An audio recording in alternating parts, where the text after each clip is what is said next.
आज हम लोग डिस्कस करते हैं कि जो चैप्टर, क्योंकि अभी तक हमने आपको मैट्रिक्स के बारे में समझाया था कि मैट्रिक्स किस तरह से वर्क करेगी मल्टीवेरिएट नॉर्मल डिस्ट्रीब्यूशन में।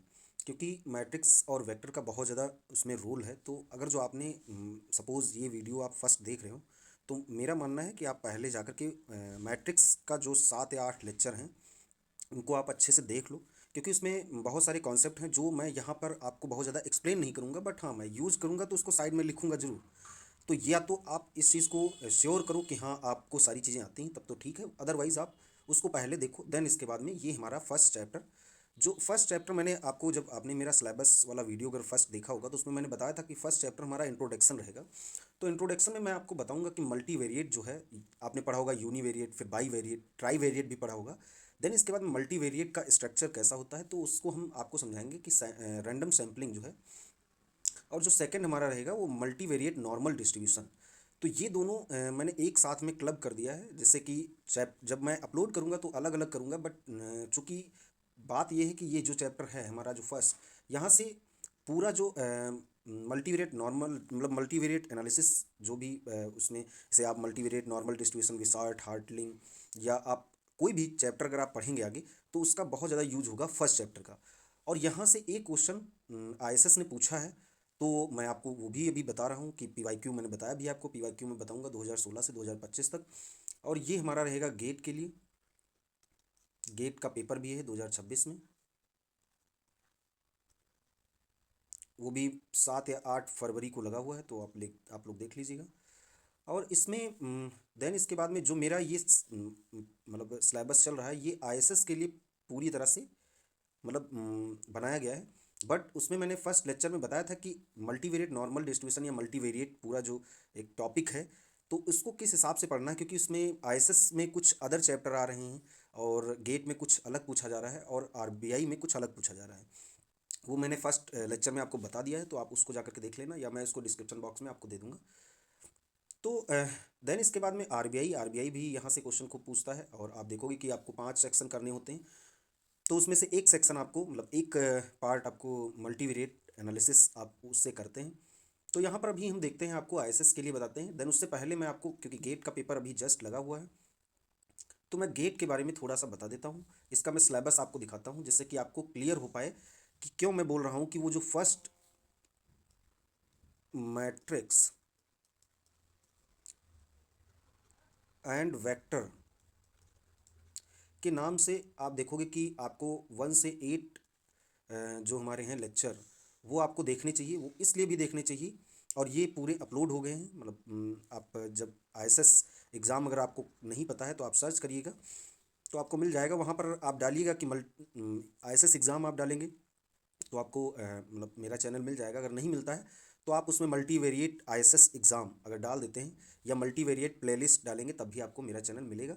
वहाँ पर जाकर के आप मल्टीवेरिएट एनालिसिस का जो मैंने प्लेलिस्ट बनाया है, उसमें फर्स्ट जो चैप्टर है, मतलब जो फर्स्ट जो मैंने उसमें एक लेक्चर में एक्सप्लेन किया है, उसमें मैंने आपको पहले सिलेबस बताया है कि किस हिसाब से सारा शेड्यूल मतलब किया है कि किस हिसाब से चीज़ें चलेगी।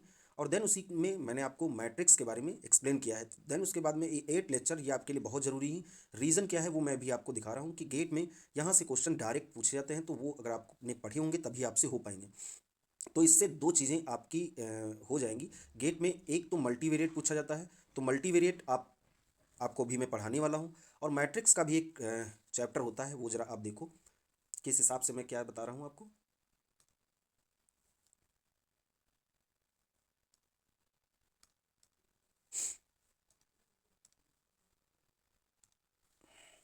ये ज़रा देखो, मैट्रिक्स थ्योरी के नाम से चैप्टर है ये। इसमें जो इतना पार्ट पोर्शन है, ये आपको पढ़ना पड़ेगा अपने आप से। देन इसके बाद में यहाँ से मतलब आप देखोगे कि आपको सारा जो रैंक मैंने पढ़ा रखा है, रो कैसे रिड्यूस करते हैं इचलॉन फॉर्म से, ट्रेस क्या होता है, डिटर्मिनेंट क्या होता है, इन्वर्स ऑफ मैट्रिक्स क्या होता है, ये मैं गेट का सिलेबस आप यहाँ पर अगर देखोगे कि गेट 2026 का मैं आपको दिखा रहा हूँ, और ये पेज नंबर भी मैं आपको बता देता हूँ अगर जो, और इसको आप किस तरह से देखेंगे वो भी मैं आपको बता देता हूँ। आप ये जो पीडीएफ है इसको पाने के लिए आपको बेस्ट ये रहेगा कि आप टेलीग्राम पर आईएसएस एग्ज़ाम अगर आप इस तरह से डालिएगा, आईएसएस एग्ज़ाम, और लास्ट में 7-3 भी ऐड कर दीजिएगा, जिससे कि क्योंकि आईएसएस एग्ज़ाम के नाम से एक और चैनल है, वो किसी दूसरे का है, तो आप उसको ना फॉलो करके आप इसको अगर बाय द वे वहाँ पे कंटेंट आपके काम का है तो ज़रूर फॉलो करो उसको भी। बट हाँ, ये वाला चैनल आपको फॉलो करके रखना है, क्योंकि जितनी भी पीडीएफ जो भी रहेगा वो वहाँ पर मैंने अपलोड कर रखा है और आगे फ्यूचर में भी मैं करूँगा। तो ये आपको बहुत ज़रूरी है। देन इसके बाद में ये ज़रा यहाँ पर देखो, एक मिनट, हाँ, ये मैं आपको बता रहा था कि मैंने आपको रैंक बताया है कि रैंक कैसे निकाली जाती है। इचलॉन फॉर्म से मैंने आपको रैंक निकालना भी बताया है, और ट्रेस क्या होता है, डिटर्मिनेंट क्या होता है, और आपको मैंने ये भी बताया है कि इन्वर्स कैसे निकालते हैं, सिस्टम ऑफ लीनियर इक्वेशन भी मैंने बताया है। और आप इनर प्रोडक्ट भी आप देखोगे कि उसको मैंने बताया नहीं, बट आप देखोगे कि तो उसमें एक जगह पे मैंने यूज़ किया है, तो वो भी आप समझ जाएंगे। देन आर्थो नॉर्मलाइजेशन भी मैंने आपको बताया है, आइगन वैल्यूज़ आइगन वेक्टर भी मैंने बताया है, कैरेक्टरिस्टिक पॉलिनोमियल भी बताया है, और देन इसके बाद में सिमेट्रिक मैंने बताया है, और यहाँ पे आर्थोगोनल मैंने बताया है। देन ये आइगन वैल्यूज़ इसके लिए मैंने बताई हैं, वो चाहे जिसके लिए भी हो आप निकाल सकते हो। और देन इसके बाद में आप पॉजिटिव डेफिनेट मैट्रिक्स देखोगे, पॉजिटिव सेमी डेफिनेट देखोगे, उसकी प्रॉपर्टीज़ देखोगे, क्वाड्रेटिक फॉर्म देखोगे, सिंगुलर वैल्यू ऑफ डिकम्पोजिशन भी आप देखोगे। तो ये जो हमारा है, मैं आपको इसको मिनिमाइज़ कर देता हूँ जिससे कि आप देख लो। ये पेज नंबर हमारा है, पेज नंबर अगर आप देखोगे 95 पर अगर आप जाओगे तो आप स्टैटिस्टिक का आपको सिलेबस मिलेगा। फर्स्ट जो चैप्टर है वो कैलकुलस का है, वो आपको अपनी तरफ से करना पड़ेगा। देन इसके बाद में मैट्रिक्स एंड थ्योरी का है, तो ये आप लोगों को मैंने दिखाया है कि किस तरह से आप कर पाओगे। और देन इसके बाद में आप देखोगे कि ये आपको बताना है कि मतलब इसमें मुझे आपको पढ़ाना चाहिए या नहीं, वो अलग टॉपिक है, बट चूँकि अभी मुझे इसके बारे में बात नहीं करनी है। देन इसके बाद में प्रोबेबिलिटी है। देन इसके बाद में आप देखोगे कि प्रोबेबिलिटी में भी बहुत सारा आप जो रैंडम वेरिएबल पढ़ते थे, या आप देखते थे एक्सपेक्टेशन, एमजीएफ, तो ये सारा इसमें रहेगा। देन डिस्ट्रीब्यूशन हमारे जितने भी हैं, जॉइंट डिस्ट्रीब्यूशन, या उसमें भी आप देखोगे जॉइंट डिस्ट्रीब्यूशन में काई डिस्ट्रीब्यूशन, सेंट्रल टी या सेंट्रल एफ डिस्ट्रीब्यूशन, और देन इसी में आप देखोगे सेंट्रल लिमिट थ्योरम। और देन इसके बाद में ये एक टॉपिक बहुत अच्छा है, क्योंकि ये आरबीआई में भी पूछा जाता है, स्टॉकेस्टिक प्रोसेस, तो इसको आपको अलग से पढ़ना पड़ेगा। देन ये सारे जो टॉपिक हैं जैसे एस्टिमेशन, ये मैं अभी, या आप बोलोगे तो अभी मैं इसका जैसे एक ओवरव्यू दे सकता हूँ कि जैसे बाय द वे, क्योंकि मैं बहुत डीप में अगर पढ़ाने के लिए गया तो फिर बहुत ज़्यादा टाइम लग जाएगा। हाँ, बट अगर आप नेक्स्ट ईयर के लिए अगर देख रहे हो तो ये भी मैं आपको चैप्टर पढ़ाऊँगा। टेस्टिंग ऑफ हाइपोथेसिस, ये भी आप देखोगे, बहुत अच्छा टॉपिक है। Then non parametric test, then यहाँ पर मल्टीवेरिएट, जो मेरा जो मेन मकसद है वो यही है आपको बताना कि मल्टीवेरिएट एनालिसिस। तो मल्टीवेरिएट एनालिसिस में देखो, सबसे पहले आपको मल्टीवेरिएट नॉर्मल डिस्ट्रीब्यूशन और उसकी प्रॉपर्टी, कंडीशनल और marginal distribution, maximum likelihood estimation of mean, vector and dispersion matrix, Hotelling T square, Wishart distribution और उसकी प्रॉपर्टीज़ रहेंगी। देन ये एक लास्ट में चैप्टर है, multiple and partial correlation coefficient and there, उसकी जो भी प्रॉपर्टीज़ रहेंगी वो। तो इसका मतलब अगर जो यहाँ से मोटा मोटा अगर हम देखें तो फर्स्ट हमारा जो चैप्टर है, एक मिनट, फर्स्ट जो हमारा चैप्टर है वो हमारा है multivariate normal distribution. Then second अगर जो बाय द वे आप देखोगे कि विशार्ड डिस्ट्रीब्यूशन, तो यहाँ पर आपको विशार्ड डिस्ट्रीब्यूशन मिल जाएगा। देन थर्ड नंबर पे अगर आप देखोगे तो ये आपको हॉटलिंग टी स्क्वायर मिल जाएगा, T square. Then fourth number पे अगर आप देखोगे तो multiple correlation coefficient, multiple correlation coefficient या पार्शियल कोरिलेशन कॉफिशिएंट, ये इसी का टॉपिक है। तो मतलब आपको सिर्फ जो गेट के लिए पढ़ना है वो आपका सिलेबस बस इतना सा है मल्टीवेरिएट से। तो आप इस तरह से इसको कुछ डिवाइड करके देखिएगा। मैं अभी आपको ये पढ़ा रहा हूँ, देन इसके बाद में ये मैं देखता हूँ, क्योंकि पेपर बहुत जल्दी लगा हुआ है तो इसको मैं जल्दी से कवर करने की कोशिश करता हूँ। देन चूँकि अभी मेरा ये जो सिलेबस चलेगा ये आईएसएस 2026 के लिए चलेगा, तो उसमें होगा क्या, उसमें ये सारा कुछ पूछा जाएगा, तो मुझे इसमें जितना भी होगा वो सारा मुझे पढ़ाना पड़ेगा। बट मैं कोशिश ये करूँगा कि जैसे 7 या 8 फरवरी को आपका पेपर है, और अभी जो आपके पास टाइम है वो लगभग में 15 से 20 दिन का है। तो मैं उसमें कोशिश करूँगा कि किसी दिन या जब लगेगा तो वहाँ पर मैं आपको 1 से 2 लेक्चर प्रोवाइड करता रहूँगा, जिससे कि जल्दी से आपको मतलब आपका ये सिलेबस कवर हो जाए। ये वाला चैप्टर इसमें कोई बहुत ज़्यादा बड़ी बात नहीं है, अगर जो आपने फर्स्ट चैप्टर अगर अच्छे से देख लिया, क्योंकि मैं यहीं पर आपको ये दोनों चीज़ें भी बता दूंगा। तो इसमें सिर्फ दो ये चैप्टर रहेंगे, तो इनको भी मैं अच्छे से आपको करवाता हूँ। तो ये तो मैंने आपको बता दिया कि ये कहाँ से क्या चीज़ें पूछी जाती हैं। अब मेरा जो मेन मकसद है आईएसएस, तो आईएसएस को ज़रा देख लेते हैं। आईएसएस का क्या सिलेबस है और उसमें कैसा मतलब चीज़ें रहती हैं, देखो ज़रा।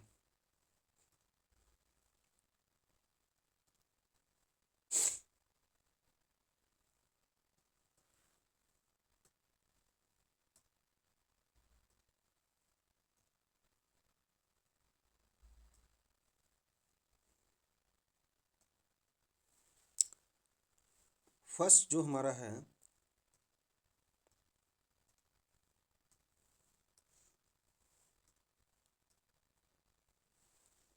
फर्स्ट जो हमारा है वो ज़रा देखो,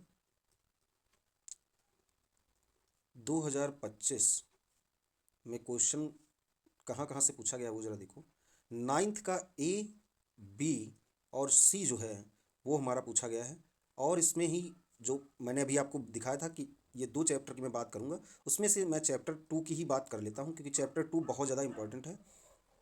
मल्टीवेरिएट नॉर्मल डिस्ट्रीब्यूशन, क्योंकि यहाँ से क्वेश्चन बहुत ज़्यादा पूछा जाता है। यहाँ पर ये 10th नंबर में जो क्वेश्चन रहेगा वो हमारा ए का जो फर्स्ट पार्ट है वो यहाँ से आया है। देन इसके बाद में बी नंबर का क्वेश्चन आया है। तो ये जो 10th का क्वेश्चन होता है, नाइन्थ जो हमारा है वो डिनोट करता है एक जो मतलब ए बी सी पार्ट, जैसे सपोज ए बी सी, तो ये भी 10 मार्क्स का होगा, ये भी 10 मार्क्स का होगा और ये भी 10 मार्क्स का होगा। तो ये हमारे 30 मार्क्स के हुए। और इसी तरह से जो 10th शो करेगा आपको, वो हमारा रहेगा कि आप देखोगे, जैसे सपोज़ यहाँ पर ए का अगर जो बात है या बी का सपोज हम मान लेते हैं कि ये बी, तो ये हमारा डिनोट करेगा 25 मार्क्स। तो आप अगर जो बाद में ये देखोगे तो ये ओवरऑल बनता है 65। और चूंकि पेपर होता है 100 मार्क्स का, 100 मार्क्स का पूरा टोटल पेपर होता है आईएसएस में, मैं आईएसएस की बात कर रहा हूँ, उसमें से 65 मार्क्स का सिर्फ यहाँ से क्वेश्चन आया हुआ है। और इसका मैं लाइव आपको प्रूफ भी दिखा रहा हूँ, जिससे कि आपको चीज़ें ये ना लगे कि मैं ऐसे ही बोल रहा हूँ। ये ज़रा देखो आप, ये 2025 का सेक्शन ई है और मल्टीवेरिएट एनालिसिस नाइन्थ का ए। अब ए जो क्वेश्चन आया है इसमें आपको डिस्ट्रीब्यूशन इसका निकालना है, सॉरी डिस्ट्रीब्यूशन नहीं, ये दोनों इंडिपेंडेंट हैं। तो देन आपको रो की वैल्यू इस यहाँ से फाइंड करनी है। देन इसके बाद में सेकंड जो क्वेश्चन आया है वो हमारा देखो, ये आइडेंटिकली नॉर्मली डिस्ट्रीब्यूशन मतलब डिस्ट्रीब्यूशन एंड ज़ीरो, मतलब मीन ज़ीरो है और सिग्मा स्क्वायर है। तो यहाँ पर पूछा गया है कि ये फर्स्ट ये किसको फॉलो करेगा और ये सेकंड जब प्लस हो जाएगा तब किसको फॉलो करेगा। हालांकि मैं अभी बता देता हूँ कि ये आप देखोगे कि आपने अगर पढ़ रखा होगा लाप्लास डिस्ट्रीब्यूशन, तो ये दोनों उसी को फॉलो करेंगे, ये मैं आपको ये भी बताऊंगा। तो ये आईएसएस में ये भी क्वेश्चन 2025 में आया है। देन इसके बाद में थर्ड नंबर पे अगर आप देखोगे तो ये हमारा ये क्वेश्चन दे रखा है मल्टीवेरिएट नॉर्मल डिस्ट्रीब्यूशन का। देन आपको एक्सपेक्टेड वैल्यू आपसे मतलब एक्सपेक्टेशन आपसे पूछा गया है, तो इसको आप क्वाड्रेटिक फॉर्म ये आपको दिख भी रही होगी, इसको आप चेंज करोगे। देन इसके बाद में आप वैल्यूज़ निकाल लोगे, मतलब इसको फाइंड करके। तो ये एक 3 क्वेश्चन जो मैंने बताया ये है। देन इसके बाद में आप नेक्स्ट देखोगे, ये सारा मैं जैसे जैसे जो चैप्टर आएगा मैं उसको उसी हिसाब से बताऊंगा। देन इसके बाद में जो आप देखोगे 10th में, तो ए का जो फर्स्ट पार्ट है, और देखो आपको इसमें से दो ही क्वेश्चन करने हैं। तो उसमें से जो आप देखोगे एक क्वेश्चन 25 नंबर का है, तो 50 नंबर का हो गया। और ऊपर हमारे इसी तरह से अगर जो ऊपर देख लो तो ये सब जितने भी क्वेश्चन हैं 10-10 मार्क्स के हैं। तो यहाँ पर देखो ये हमारा जो फर्स्ट क्वेश्चन है, ये हमारा बोल रहा है कि ये अगर जो बाय द वे इस तरह से है, तो इसमें म्यू और सिग्मा की वैल्यू आपको फाइंड करनी है। तो ये भी डिस्ट्रीब्यूशन का ही आप देखोगे जब मैं आपको अभी पढ़ाऊँगा, तो उसमें ये प्रॉपर्टी आप यूज़ करोगे, देन आप इसकी वैल्यूज़ को फाइंड कर लोगे। देन इसके बाद में देखो इसमें सेकेंड पार्ट, चूँकि अब इसलिए अदर मतलब आपको पढ़ना बहुत ज़रूरी है। रीज़न ये है कि देखो यहाँ से क्वेश्चन जो है वो, अगर आपने सपोज फर्स्ट चैप्टर ही पढ़ा है तो फर्स्ट चैप्टर से आपका काम नहीं होगा, क्योंकि सेकेंड चैप्टर अगर आप देखोगे यहाँ पर, सेकेंड चैप्टर में आपको प्रिंसिपल कंपोनेंट एनालिसिस के बारे में पूछा गया। तो इसलिए इसका जो सिलेबस है और इस टाइम जो यूपीएससी का पूछने का जो तरीका है वो थोड़ा चेंज हो चुका है। वो एक पहले क्या करता था कि एक क्वेश्चन, जैसे सपोज ये बी क्वेश्चन है तो ये सिर्फ एक क्वेश्चन लगा करके, अगर आपको इसे सपोज आपने मल्टीवेरिएट पढ़ा है नॉर्मल डिस्ट्रीब्यूशन और वो आपको आता है तो आपने कर दिया, 25 नंबर मिल जाते थे। बट अब क्या कर रहा है कि दो छोटे छोटे क्वेश्चन मिला करके आपको चीज़ें वो पूछ रहा है, तो ये आपको करना पड़ेगा। और ये आप जैसे जैसे करते जाओगे, जब अभी चैप्टर स्टार्ट होगा तो उसमें देखोगे आपकी चीज़ें बहुत ज़्यादा अच्छी हो जाएंगी, उसमें कोई बहुत ज़्यादा दिक्कत नहीं है।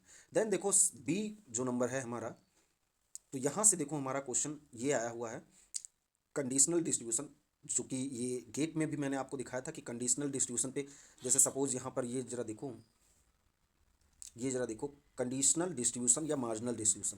तो देखो कंडीशनल से यहाँ पर भी क्वेश्चन आया, आप सोच कर देखो इसी तरह से अगर जो बाय द वे वहाँ पर अगर रिपीट हो गया क्वेश्चन, तो ये कुछ इस तरह से, इसमें मैं अभी आपको दिखाऊंगा किस तरह से चीज़ें कैलकुलेट होंगी।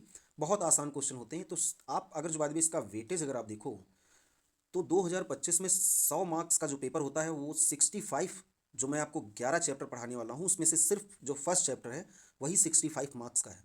तो इसका मतलब जो फर्स्ट चैप्टर है वो आपको बहुत अच्छे से पढ़ना है, क्योंकि जितनी भी चीज़ें होंगी वो यहीं सब पूछी जाएंगी। देन इसके बाद में जो सेकेंड नंबर है, देन इसके बाद में जो सेकेंड नंबर है वो 2024 में क्वेश्चन आया है नाइन्थ का ए, बी और सी। और इसी तरह से टेंथ का जो आया है वो ए आया है। ये आप अब चेक करके देख लेना, मैंने आपको ये करके एक बार दिखा दिया, क्योंकि इसमें बहुत ज़्यादा भी टाइम लग जाएगा अगर जो मैं सबको बताने चला गया तो ये हमारा आया है, अगर आप टोटल करोगे तो ये हमारा हो गया 30 और 20 50 55, ये हमारा 55 मार्क्स का हो गया। तो यहाँ पर थोड़ा सा ये 10 नंबर का कम हुआ है, बट फिर भी आप देखो यहाँ पर 65% जो है पोर्शन वो फर्स्ट चैप्टर कवर कर रहा है, अभी भी ये 55 है, तो ये भी मतलब कम बात मतलब इसमें नहीं है। देन इसके बाद में जो थर्ड आप देखोगे, और जो ये देखो नाइन्थ में जो होता है वो ए बी सी और डी और ई, 5 क्वेश्चन होते हैं और ये कंपलसरी होते हैं। टेंथ में क्या होता है कि आपको ए मिलता है, बी मिलता है, सी मिलता है और डी मिलता है। इसमें से कोई आप दो करोगे, जो भी आप इसमें से आपको पता हो। तो ये तो कंपलसरी है, तो कंपलसरी सोचो यहाँ पर आपको तीन तीन मिल रहे हैं, वो अगर आपने कर दिए तो ये प्लस पॉइंट आपका हो जाता है। देन इसके बाद में 2023 में क्वेश्चन आया है, 2023 में क्वेश्चन अगर आप देखोगे तो नाइन्थ का ए और बी आया है, और टेंथ में अगर आप देखोगे तो ए आया है और बी का सेकंड आया है। ये आप चेक करोगे, और जैसे ही ये चैप्टर समाप्त होगा फर्स्ट और सेकंड, देन जब मैं क्वेश्चन आपको करवाने के लिए आऊँगा तो ये इसी तरह से जैसे मैंने आपको लिखा है यही आपको नोट करके लिख लेना है, क्योंकि यहीं से मैं क्वेश्चन जो भी सारे होंगे वो मैं अगर मैंने कवर करा दिए हैं तो उसको मैं बताऊँगा कि ये मैंने आपको बता दिया, आप वहाँ से कर लेना। जो नहीं कराया होगा उसको मैं वहाँ पर आपको लाइव करके दिखाऊंगा, तो वो आप ध्यान रखिएगा। ये भी अगर आप देखोगे तो ये 25 मार्क्स का हो गया, ये 15 मार्क्स का हो गया, तो ये हमारा हो गया, और ये 20 मार्क्स का हो गया, तो ये भी हमारा कुछ 55 मार्क्स का बन रहा है। तो ये भी अच्छा वेटेज है, इसको भी आप खराब नहीं बोलोगे। देन इसके बाद में अगर नेक्स्ट अगर हम देखें ये सब हटा करके 2022 फोर्थ नंबर, 2022 में अगर आप देखोगे तो क्वेश्चन पूछा गया है नाइन्थ का ए बी सी और डी। सोचो 5 क्वेश्चन आपको कंपलसरी में करने हैं और 4 क्वेश्चन यहाँ पर फर्स्ट ही चैप्टर से मिल गए। देन साथ में अगर जो ये भी एक मिल गया तो आप देखो 40 और 20 60 हो गया, ये 65 हो गया हमारा। तो ये बहुत अच्छा है। देन फिफ्थ नंबर अगर आप देखोगे 2021 में यहाँ से क्वेश्चन आया है, इसलिए मल्टीवेरिएट बहुत ज़्यादा इंपॉर्टेंट है, क्योंकि 100 मार्क्स का पेपर होता है और यहाँ पर अगर आप देखोगे 100 मार्क्स का पेपर है, 65% जो मार्क्स हैं वो यहीं से आपको मिल रहे हैं, तो ये बहुत बड़ी बात है, ये छोटी बात नहीं है। देन 2021 में आप देखोगे ए बी और हमारा डी आया है क्वेश्चन, यहाँ पर ये थोड़ा वेटेज देखोगे आप गिर गया है, तो वो अभी मैं आपको एक ट्रेंड भी दिखाता हूँ किस हिसाब से। देन 6 नंबर अगर आप देखोगे, लेकिन फिर भी इसका वेटेज है, बहुत सारे ऐसे चैप्टर भी मैं आपको आगे पढ़ाऊंगा जहाँ पर आप देखोगे कि वहाँ से क्वेश्चन ही नहीं पूछा गया है, तो वो अलग चीज़ है। यहाँ पर ये देखो 2020 में क्वेश्चन देखो, 2020 में क्वेश्चन पूछा गया है नाइन्थ का ए बी सी और ई का फर्स्ट पार्ट, मतलब एक जो हमारा होता है इस बाद में सी अगर जो आपने कर दिया नाइन्थ का तो ये 10 मार्क्स का है, और इसमें अगर जो ई का जो फर्स्ट पार्ट उसने ऐड किया है वो 5 मार्क्स का किया है, और इसी तरह से जो सेकंड पार्ट है वो 5 मार्क्स का है, तो वो आप देखोगे आप इसको कर लोगे।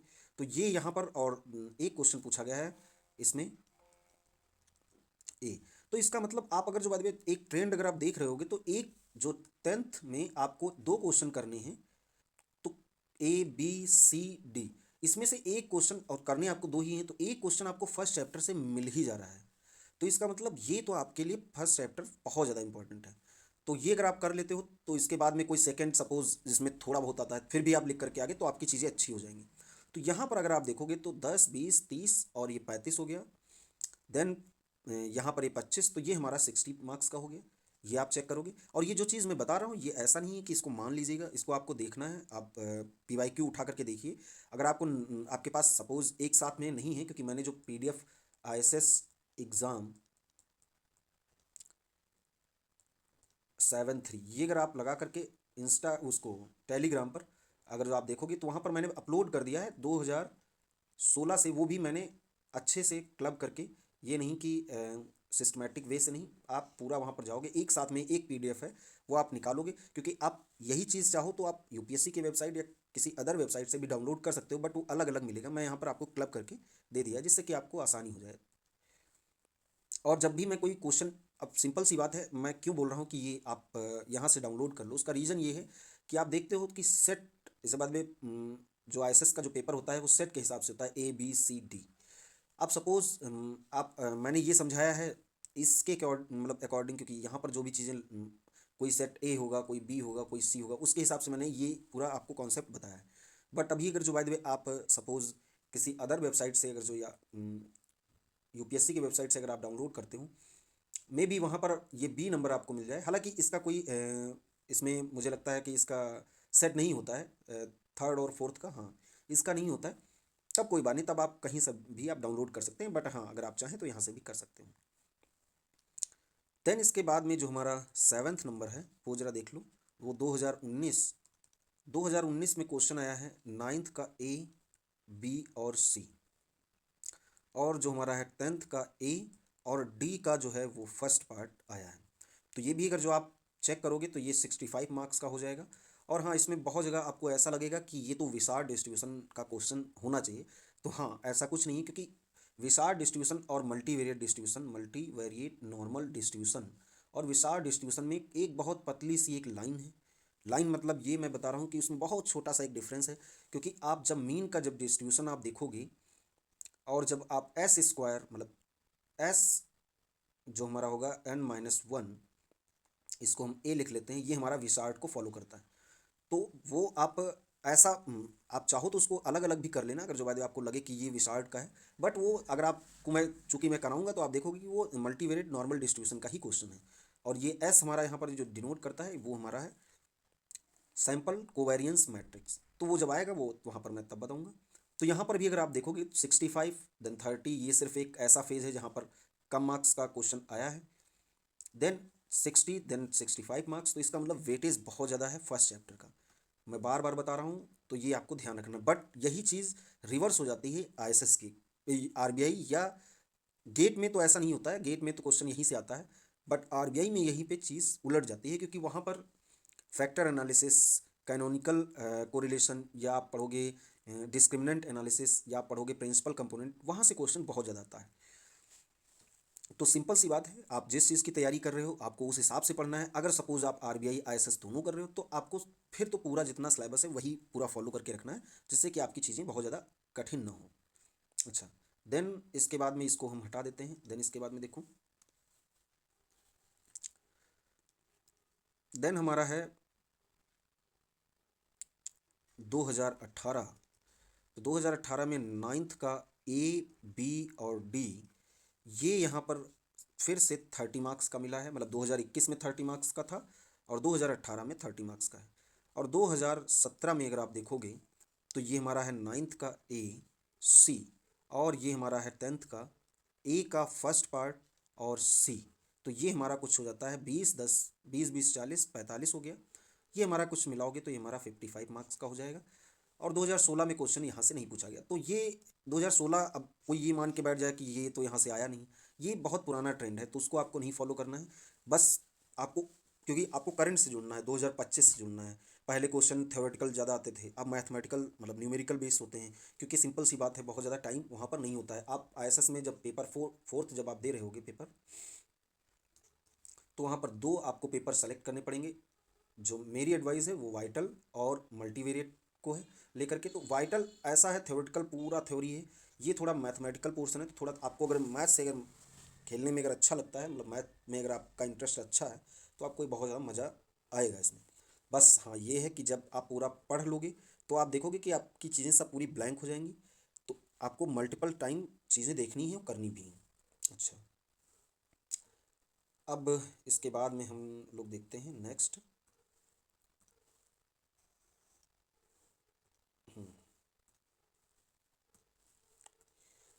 ये ज़रा देखो, 2025 2024, ये मैं आपको थोड़ा, क्योंकि ट्रेंड भी दिखा देता हूँ कि किस हिसाब से क्वेश्चन आ रहे हैं। 2022 2021, यहाँ से क्वेश्चन आया है 65 मार्क्स का।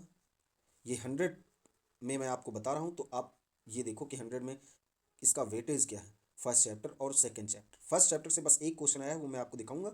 बट हाँ, वहाँ पर कुछ चीज़ें ऐसी हैं जो आपको समझ लेनी बहुत ज़रूरी है, क्योंकि वो मैं आगे आने वाले टाइम पर मैं यूज़ करूँगा, तो आपको वहाँ पर दिक्कत ना हो। देन 2020 में देखते हैं, 2019, 2018, 2017 और 2016। यहाँ से क्वेश्चन आया है 60 मार्क्स का, यहाँ से आया है 65 मार्क्स का, यहाँ से आया है 30 मार्क्स का, यहाँ से आया है 55 मार्क्स का, यहाँ पे ज़ीरो, मतलब कोई भी क्वेश्चन नहीं आया।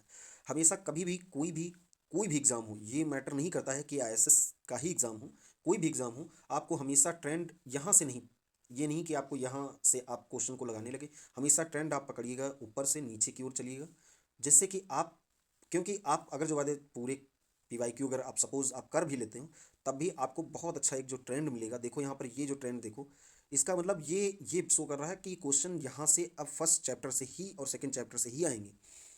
तो ये जो ट्रेंड है, ये आप हमेशा इस तरह से फॉलो करिएगा। बस एक यहाँ पर एक ये है और एक ये है, ये दो टाइम्स ऐसे हैं जहाँ पर कम मार्क्स का क्वेश्चन पूछा गया है। बट वो वेटेज कवर कर लेगा अभी जब आप सेकंड चैप्टर पढ़ोगे और आप थर्ड चैप्टर मतलब हॉटलिंग और विशार्ट, उन दोनों को भी आप पढ़ोगे, तो आप देखोगे कि बस यही 3 चैप्टर आईएसएस के लिए इनफ है। बट चूंकि प्रॉब्लम ये हो जाती है कि कभी कभी ऐसा होगा कि ये दोनों चैप्टर भी नहीं आएंगे, तब उसके लिए आप 2 चैप्टर और करोगे, एक पीसीए करोगे और एक करोगे डिस्क्रिमिनेंट।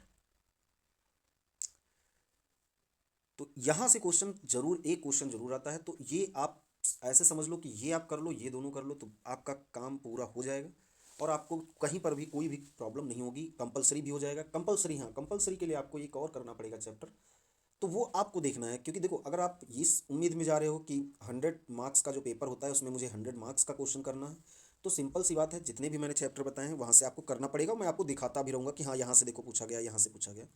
बट हाँ, अगर जो आप ये सोच रहे हो ये सेफ भी है, मुझे लगता है कि इसके बाद में 100 मार्क्स का, इसको मैं हटा देता हूँ, देन मैं आपको समझाता हूँ। फोर्थ पेपर आप देखोगे कि आपको 2 चैप्टर मतलब 2 टॉपिक आपको कवर करने पड़ेंगे। फर्स्ट मैं वाइटल को बताता हूँ, देन मल्टीवेरिएट। अब इसमें आप देख लीजिए कौन सा आप लेते हो। जैसे सपोज आपने मल्टीवेरिएट लिया, ये 100 मार्क्स का है, ये भी 100 मार्क्स का है, ये पूरा थ्योरी बेस है। तो इसको आप देखोगे कि आप 90 एबव या 90 तक आप इसको कर ले जाओगे। इसमें देखोगे क्या होगा कि इसमें आप, अगर जो बात में सेफ सेफ अगर गेम खेलना है, मतलब माइंड पे बहुत ज़्यादा बोझ ना, और उस दिन जो लास्ट वाला डे होगा आप देखोगे। और ये जब मैं फर्स्ट लिखूँ तो इसमें वो जो चैप्टर फर्स्ट इंट्रो वाला है वो इसी में ऐड कर लेना, क्योंकि वो मैं अलग से आपको प्लेलिस्ट में वीडियोस अलग से मिलेंगी, बट वो मैं जो उनको म, मान के बैठा हूँ, या मैं, क्योंकि रीज़न क्या है कि वो इसी का एक सब पार्ट है। बट एक क्वेश्चन आया है तो उसको मैंने इसीलिए अलग से थोड़ा कर दिया है, तो वो आप थोड़ा देख लेना। तो ये हो गया हमारा मल्टीवेरिएट नॉर्मल डिस्ट्रीब्यूशन। देन इसके बाद में विसॉर्ट डिस्ट्रीब्यूशन, देन इसके बाद में हॉटलिंग टी स्क्वायर। देन इसके बाद अगर जो बाद में आप सपोज जब लास्ट, क्योंकि आप देखते हो जैसे day 1, day 2, day 3, first shift और एक सेकेंड शिफ्ट होती है। तो फर्स्ट शिफ्ट में आप देखोगे कि आपको इंग्लिश करना पड़ेगा, देन जीएस करना पड़ेगा सेकेंड शिफ्ट में। और ये मतलब ऐसा नहीं होगा कि ये आज ये पेपर हो रहा है, जैसे ये ऐसे मान लो जैसे अगर 20 जून को हो रहा है तो ये 21 जून को होगा, ये 22 जून को होगा। तो ये लगातार होते हैं पेपर। तो इसमें फर्स्ट जो शिफ्ट होगी इंग्लिश होगा, देन जीएस होगा, देन इसके बाद में फर्स्ट स्टैटिस्टिक का पेपर होगा, ऑब्जेक्टिव बेस्ड सेकंड होगा, देन थर्ड पेपर होगा, देन आपका फोर्थ होगा। तो आप देखोगे, और इसके बीच में जो ये टाइम इंटरवल होता है, ये बस 2 घंटे होते हैं। 2 घंटे में आपको निकलना भी रहता है, आप जा कर के पढ़ोगे भी। तो आप देखोगे कि आपके पास टाइम बहुत ज़्यादा नहीं होगा, तो आपको मैं पढ़ाऊँगा पूरे चैप्टर। अब ये याद रखना है कि आप कितना वहाँ पर ले जा सकते हो। तो जब बिल्कुल टाइम ना बचे तो ये चैप्टर अगर आप कर लेते हो, तो आप ये मान के चलो कि आप कम से कम 80 मार्क्स का तो आप करके ही आओगे। तो ये आपको कर लेना है, ये बहुत ज़्यादा कठिन नहीं है, बहुत ज़्यादा ज़रूरी भी है। ये इसी तरह से कोई भी चैप्टर आप स्टार्ट करो, पहले उसको एनालाइज करना कि किस तरह से चीज़ें हो रही हैं, देन उसके बाद में आगे बढ़ना। ऐसा नहीं हो कि आप बस चीज़ें करते जा रहे हो और कोई उसका मतलब नहीं निकल रहा है। कोई भी चीज़ स्टार्ट करो तो उसको पहले आप अच्छे से एनालाइज करो, वो भी पीवाईक्यू से। पीवाईक्यू आपको सारा मतलब कौन चैप्टर कितना इंपॉर्टेंट है बता देता है। अभी आपको बस मल्टीवेरिएट का सिलेबस आपको मिला और आप लगे हो उसको पढ़ने, वो गलत डायरेक्शन में आपको ले जाएगा, क्योंकि आप यहाँ पर देख रहे हो कि फर्स्ट चैप्टर ही इतना इंपॉर्टेंट है कि अभी सपोज कोई फर्स्ट चैप्टर ही छोड़ करके जा रहा है, तब तो उसका सब बेकार हो जाएगा। तो इसलिए कोई भी पेपर आप स्टार्ट करो, एक बार उसको जरूर देखो पीवाईक्यू की किस हिसाब से चीज़ें पूछी जा रही हैं। क्योंकि थ्योरी जस्ट उल्टा होती है, मतलब जो कोई भी पढ़ता है, या पढ़ने का जो तरीका है वो बिल्कुल अलग होता है, या पढ़ा होता है वो बिल्कुल अलग होता है, जो वहाँ पर क्वेश्चन होता है वो बिल्कुल अलग अलग तरीके से पूछा जाता है। तो किस हिसाब से उस क्वेश्चन को आप टैकल करोगे, या आपकी क्या अप्रोच होगी, वो आपको पीवाईक्यू ही बता पाएंगे। तो पीवाईक्यू को इसीलिए आप बहुत ज़्यादा ध्यान दीजिएगा। तो यहाँ पर मैं इसको एंड करता हूँ, और मैं आपको ये बता देता हूँ कि इसमें क्या करना है। आपको बस कुछ नहीं, आईएसएस एग्ज़ाम सिर्फ इतना, चाहे आप यूट्यूब पर, चाहे आप इंस्टाग्राम पर, चाहे आप फेसबुक पर, चाहे आप ट्विटर पर, वो आप देख लीजिएगा कि आपको फॉलो करना कि नहीं, बट ये कंपलसरी है, इनको कर लीजिएगा। और टेलीग्राम, टेलीग्राम जब भी आप फॉलो करिएगा, आप यहाँ पर 7-3 भी ऐड कर लीजिएगा। तो ये आपको फॉलो करके रखना है, क्योंकि यहाँ से ही मैं चीज़ें बताऊँगा। जो भी पीडीएफ होगी मैं यहाँ पर शेयर करता रहूँगा, कोई इन्फॉर्मेशन होगी यहीं पर शेयर करूँगा। तो ये आपको फॉलो करना है। अच्छा, अब से बाद मैंने पीवाईक्यू, और ये मेरा पढ़ाने का स्टाइल भी रहेगा, जैसे मैंने पीवाईक्यू आपको 2016 से 2025 तक आपको मैंने बता दी। अब क्या करना है, आपको ये सारी जो भी मैंने चीज़ें लिखी हैं, इनको आपको एक बार वेरीफाई करना है कि क्या जो मैंने बताया है वो सही बताया है, और किस हिसाब से आपका एक होता नहीं है कि आप पढ़ने जा रहे हो तो आप पहले एक माइंड में सेटअप बन जाता है कि हाँ हाँ ऐसा ऐसा। जब सपोज आप कंडीशनल मैंने अभी आपको दिखाया था, तो आप जैसे ही अब कंडीशनल में पढ़ूंगा तो आप उस पर ज़्यादा फोकस्ड होकर के पढ़ोगे, क्योंकि आपको पता है कि यहाँ से क्वेश्चन पूछा जाता है। तो इसलिए इसको आप देख लीजिएगा। देन जैसे ही मेरे जैसे बात ये चैप्टर फर्स्ट है, चैप्टर फर्स्ट की वीडियोस जैसे लेक्चर 1, लेक्चर 2, सपोज लेक्चर 3, मुझे लगता है 3 लेक्चर में ये खत्म हो जाना चाहिए, बट फिर भी अगर रह जाएगा तो मैं देख लूँगा। देन इसके बाद में चैप्टर सेकंड मैं स्टार्ट करूँगा, जो मल्टीवेरिएट। तो उसका बहुत ज़्यादा मतलब आप देखोगे चैप्टर 1 मतलब लेक्चर 1, लेक्चर 2, और ये लगभग में जाएगा, मुझे उम्मीद है कि लेक्चर 10 तक तो इससे जाना चाहिए।